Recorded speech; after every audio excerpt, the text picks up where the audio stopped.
that we are all having wrong orders in the, normally there's a process and who speaks first and thereafter there's a sort of queue.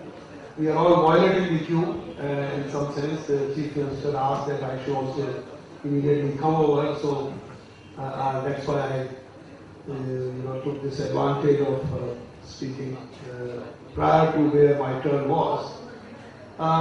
One is that it's really a great opportunity for all of us to be here and deliberate and discuss as to how technology can be leveraged to deliver better governance. So I think this is a great opportunity, and I would like to thank Mr. Dr. L.P. Narayanan and his colleagues, Mr. S.L. Ravi and other people who have made this happen. So that's one. Secondly, I feel that we have been, as Anil Sinha said, we have been quite ahead in terms of leveraging technology for governance. And my own view is that now you see we should drop this E before the governance, because I think now you can't have any governance reform without technology. So e-governance looks like a very, sort of some esoteric form of governance or some subsector of governance, which is not really true, because think of any governance reforms and you just can't do it without utilizing technology. So I think this is the mainstream. The mainstreaming of e-governance has got to be done today. And from now onwards, we must think of E and governance as a composite whole, so that we don't differentiate between the non-e-governance and the e-governance part. Secondly, I also think that technology is developing at such a pace, and today where we stand, there is a huge scope of leveraging mobile technology, for example. Now, smart mobile phones can do almost everything what the computers could do earlier.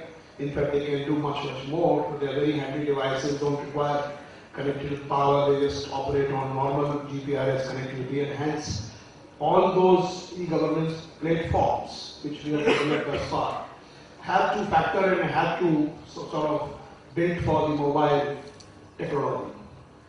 Thirdly, I think in today's world where there is so much of emphasis on corruption removal, prevention of corruption, and you have all kinds of laws, there is so much of emphasis on welfare, where not being satisfied merely by projects, one has started having laws. So for example, for employment you have the MNREG Act. For food safety, now you have the Food Security Act. So there are legislations which actually are aimed at ensuring that the welfare or the benefits are not really some kind of gratis or some kind of grace which the government is providing. It is an entitlement and it's a right. So now this form of benefit is being converted into an entitlement, whether it's an entitlement for getting a job or whether it's an entitlement for getting, let's say, food at a subsidized prices and things like that. Now, making law is one thing, but ensuring that the laws are followed or there is a compliance of the law is quite another.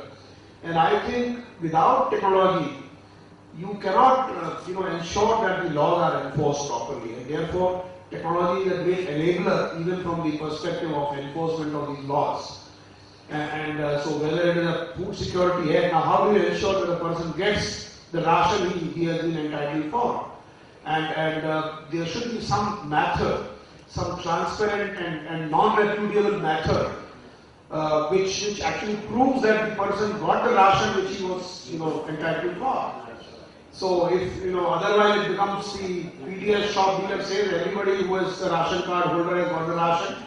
The person who is actually a beneficiary or the person who is entitled for says, no, I didn't get it, because this guy, when I went to his shop, he told me that the ration has not come, the grace has not come from the government, allotment has not come, and therefore his shop was closed or whatever. So there is always this constant tussle, and you keep on inquiring, and there are vigilance committees and all kinds of committees.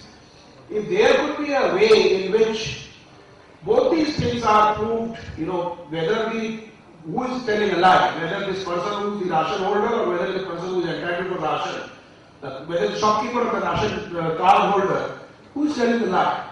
So if you have a way in which you can prove beyond any doubt, technologically, that this person indeed picked up the ration, even if you can't say that he picked up 35 kilograms or 20 kilograms, you can certainly tell that he did indeed come to the shop, put his signature or come in present and got the ration. Then you see it solved a whole lot of problems of accountability, transparency, cost effectiveness, all those issues which are today so very important. And therefore, even from the perspective of ensuring transparency, it is technology is the way to do it. Because one way is that you can have these papers available everywhere, and every panchayat you can have on the notice board list of beneficiaries who are getting pension, for example, old age pension. But that's not really the way to do things, because you should have access to information as and when you need it, 24/7. And the internet or the list of beneficiaries being published on the website is the best way to ensure that anybody who can sort of see the list, suppose I want to see the list of beneficiaries in that panchayat, I can just sort of log on to the site and see. Similarly, what I'm saying is that accessibility of the information as you need it, when you need it, really is an extremely powerful tool to enable people to do things. Lastly, portability. Now you see initial phases of the entitlement kind of things. A person was bound to a ration shop. I can only go to this ration shop and this guy doesn't behave properly and it is his versus me. Now this kind of technology which where the entitlement is on the cloud and now the identity is on the cloud, the authentication of that identity is on the cloud, and because cloud is accessible from anywhere, anytime, and therefore it makes it possible that whenever you move, your entitlement moves with you, your identity moves with you, and you can authenticate that. So this portability, which is a concept which was not possible without technology, is now possible. So technology enables us to do things the way, for example, interoperability is another issue. If I have my account in the State Bank of India, today I can go to any ATM of any bank with my debit card and draw the money. Now this kind of interoperable architecture was not available earlier. Now these tools are now available. You can go to any shop or you can actually access any micro ATM from any place and draw and operate your account anywhere. So those things are now available because of technology in a very cost-effective manner, in a very transparent manner. So I think all of us will have to think in our respective areas, because many of us are administrators and many of us have been doing things the old way, and many of us have a lot of experience. Experience is a great thing, but experience also becomes quite limiting, because then you are typified into that particular area. You're not able to think beyond. In a way, you're not able to think out of the box. So therefore, this experience should not become a limiting factor. Experience should become an enabler and innovative thinking, catalyst for innovative thinking. So this, all of us will have to think as to how we can use, what are the processes in our systems, what are the things which we can do to improve the productivity, to improve the transparency, to reduce the cost, to reduce the manpower burden and all the quality improvement. All these things have to be thought. And it is not the domain of the IT department per se to introduce e-governance or the governance in various sectors.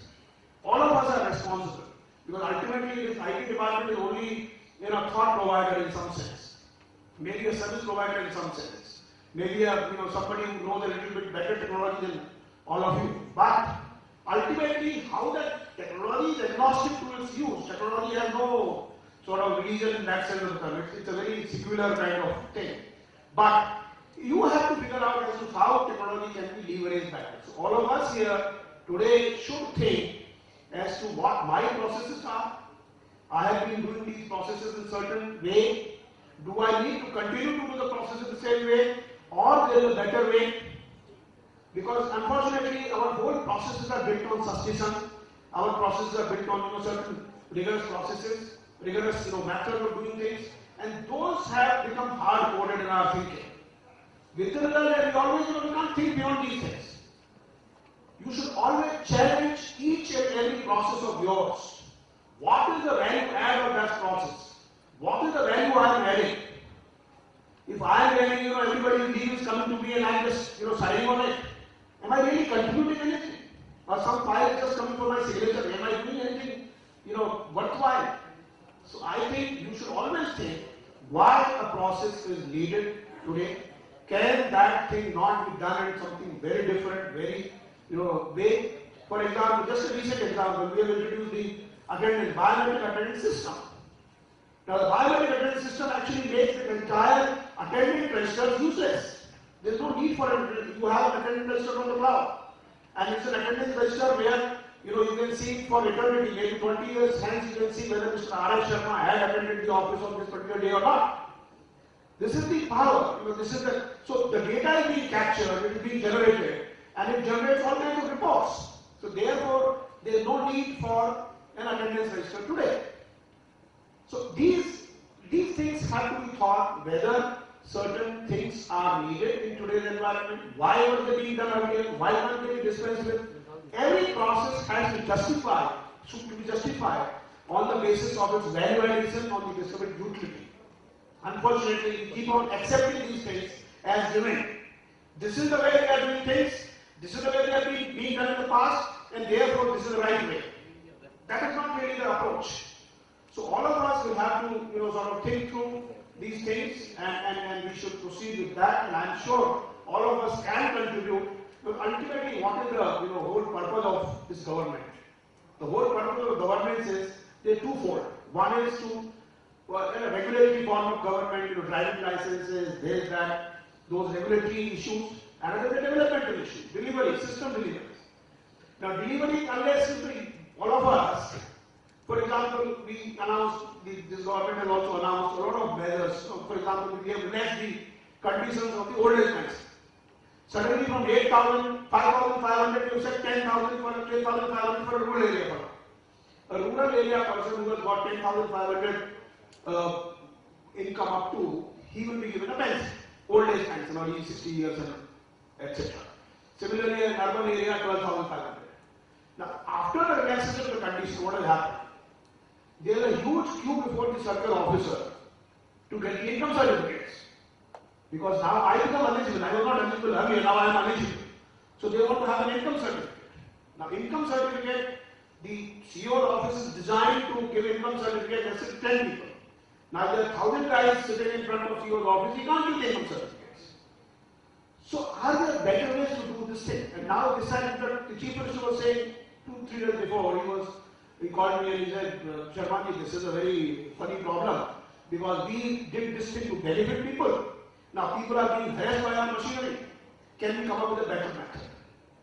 So then we have to think as to what is the better method we can come up with, rather than everybody lining up for income certificates. Can we think of, okay, what is the population of, let's say, people beyond 60 years in my state? Suppose the population is 20 lakhs. I am going to give, let's say, the pension to 60 lakh people. Now there are only 4 lakh guys who have to be eliminated. So rather than having an inclusive criteria for income certificates, why can't I devise a method where I want only to exclude these 4 lakh people? Because 80% are individuals going to be included, only 20% are going to be excluded. Let me have an exclusion criteria.